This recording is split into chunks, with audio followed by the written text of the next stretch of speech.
তো ষষ্ঠী শুরু হচ্ছে। বেশ কয়েকদিন ধরেই আমাদের সনাতন ধর্মাবলম্বী যে ভাইয়েরা আছেন তাদের যে প্রধান উৎসব, প্রধান পার্বণ, সেটা হচ্ছে শারদীয় দুর্গোৎসব। তো সেটাই আজকে থেকে অফিসিয়ালি আনুষ্ঠানিকভাবে শুরু হলো। যদিও আসলে কিন্তু এর যে এই প্রস্তুতি কিন্তু আরও প্রায় এক সপ্তাহ বা 10 দিন আগে থেকে শুরু হয়। আমাদের র্যাবের যে নিরাপত্তা কার্যক্রম সেটা যে আজকে থেকে শুরু হয়েছে ব্যাপারটা এমন না। আমরা আরও প্রায় 2 সপ্তাহ আগের থেকেই আমাদের এই নিরাপত্তা কার্যক্রম চালিয়ে যাচ্ছি। এখন আমরা পুরো দমে আমাদের যে শারীরিক উপস্থিতি বা ফিজিক্যাল অ্যাপিয়ারেন্স সেটাকে আমরা বেশি জানান দিচ্ছি, কিন্তু আমাদের যে গোয়েন্দা নজরদারি এবং আমাদের যে অন্যান্য নিরাপত্তা যে কার্যক্রম সেটা কিন্তু আমরা আরও প্রায় এক সপ্তাহ আগে থেকে আমরা পুরো দমে চালাচ্ছি। আপনারা জানেন যে কক্সবাজারে এবং আমাদের র্যাব 15 যে আওতাধীন যে এলাকা কক্সবাজার এবং বান্দরবন, এটাতে সর্বমোট প্রায় 350-র মতো মণ্ডপ রয়েছে। শুধুমাত্র কক্সবাজারে প্রায় 317টা মন্দির রয়েছে। তো এই পূজা মণ্ডপগুলো নিরাপত্তা রক্ষায় অন্যান্য আইনশৃঙ্খলা বাহিনীর সাথে আমাদের মাননীয় মহাপরিচালক এর নির্দেশনায়, আমাদের অধিনায়ক মহোদয়ের সার্বিক তত্ত্বাবধানে আমরা প্রায় 2 শতাধিক র্যাব সদস্য সার্বক্ষণিকভাবে নিয়োজিত আছি।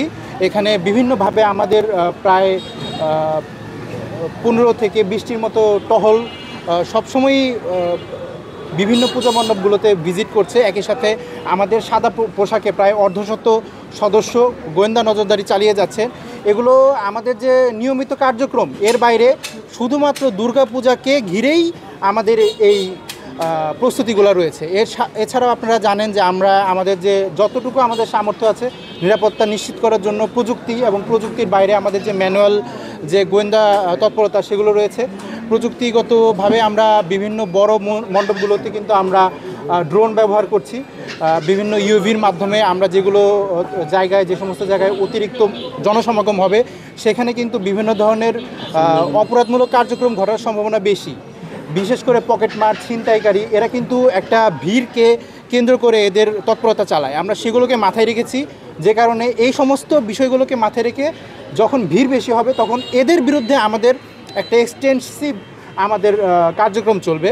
এছাড়াও আপনারা জানেন যে পুরা চট্টগ্রাম ডিভিশনের সবচেয়ে বড় পূজা মণ্ডপ কিন্তু বান্দরবনের রাজার মাঠ, সেখানেও আমাদের ব্যাপক তৎপরতা রয়েছে। এছাড়াও আমাদের যে ডগ স্কোয়াড এই পূজা মণ্ডপের নিরাপত্তার জন্য রয়েছে।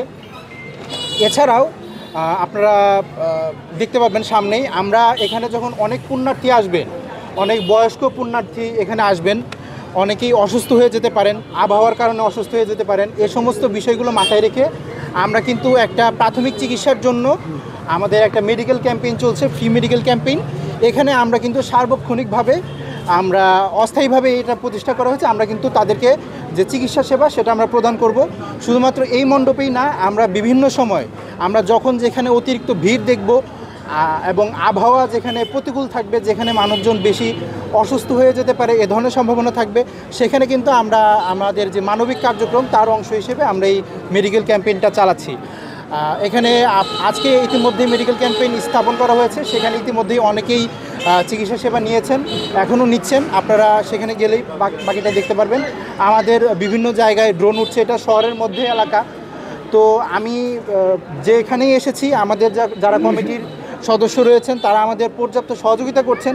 একই সাথে আমরা তাদেরকেও আমাদের যে দিক নির্দেশনা সেটা কিন্তু আমরা দিয়েছি। আমরা বলেছি যে আমাদের সরকারি বাহিনীর সাথে তাদেরকেও কিন্তু একসাথে আমরা কিন্তু এর নিরাপত্তাটা আমরা জোরদার করব, এবং তারাও আমাদেরকে আশ্বস্ত করেছেন যে কোনো প্রয়োজনে তারা আমাদেরকে জানাবেন। আসলে তথ্য দেওয়াটা কিন্তু খুব ইম্পর্ট্যান্ট। একই সাথে আপনারা জানেন যে এখন কিন্তু আমরা একটা প্রতিকূল পরিস্থিতি পার করছি। গুজব চারিদিকে কিন্তু রয়েছে, সারা দেশেই। এই শারদীয় উৎসবে যদি যারা এই পরিস্থিতিকে অস্থিতিশীল করতে চায় তারা যদি গুজব ছড়াতে না পারে তাহলে কিন্তু তারা ব্যর্থ। কাজেই গুজব ছড়ানো হবেই, ইতিমধ্যে হচ্ছে। তো এক্ষেত্রে কিন্তু আপনাদেরকে এই ঘটা করে ডেকে আনার আরেকটা কারণ হচ্ছে, সেটা হচ্ছে যে এই গুজব প্রতিরোধে কিন্তু সবচেয়ে বড় ভূমিকা রাখতে পারেন আপনারা। এটা কিন্তু আপনাদেরকে বলা এটা আপনাদের দায়বদ্ধতা অবশ্যই, তার পাশাপাশি কিন্তু আপনাদেরকে এই ব্যাপারটা আমরা জানাতে চাই যে মিডিয়ার একটা বড় দায়িত্বশীল ভূমিকা রাখতে হবে গুজব প্রতিরোধে। এবং যেখানেই আপনারা কোনো সত্য ঘটনা পাবেন দয়া করে আমাদেরকে জানাবেন। আমাদের যতটুকু সামর্থ্য আছে তার শতভাগ দিয়ে আমরা চেষ্টা করব যে কিভাবে আমরা এই উৎসবটাকে সবার জন্য আনন্দময় করতে পারি। তো এটার জন্য আমাদের পূজা কমিটি যেখানে গিয়েছি তারা কিন্তু একটা কথাই বলেছে যে আমরা সবাই একসাথে এটাকে আনন্দের সাথে উদযাপন করতে চাই, সকল ধর্মের মানুষ। তো এটাই আমাদের প্রত্যাশা যে সুন্দরভাবে শুরু হয়েছে। আমরা চাই কোনো ধরনের কোনো দুর্ঘটনা ব্যতীত সুন্দরভাবে এই আনন্দময় পরিবেশে আমরা দশমীটাও উদযাপন করতে চাই, একদম শেষটাও আমরা খুব সুন্দর চাই। এটাই। কোনো মণ্ডপকে কি আপনারা ঝুঁকিপূর্ণ হিসেবে বিবেচনা নিয়েছেন? ঝুঁকিপূর্ণ, অতি ঝুঁকিপূর্ণ কিছু মণ্ডপ যেগুলো আছে, এগুলো আমাদের কাছে তথ্য আছে, আমরা সেগুলোকে সেভাবেই নিরাপত্তা প্রদান করছি। যেখানে আমাদের ফিজিক্যাল অ্যাপিয়ারেন্স দরকার সেখানে ফিজিক্যাল অ্যাপিয়ারেন্স, যেখানে আমাদের গোয়েন্দা নজরদারি দরকার সেখানে গোয়েন্দা নজরদারি।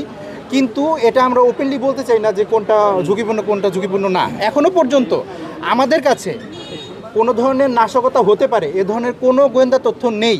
তবে গোয়েন্দা তথ্য নেই তার মানে এই না যে আমরা ছেড়ে দিচ্ছি। কোনো কিছু হোক না হোক আমাদের যে সক্রিয় অংশগ্রহণ, সক্রিয় নিরাপত্তা ব্যবস্থা সেটা সক্রিয় থাকবে।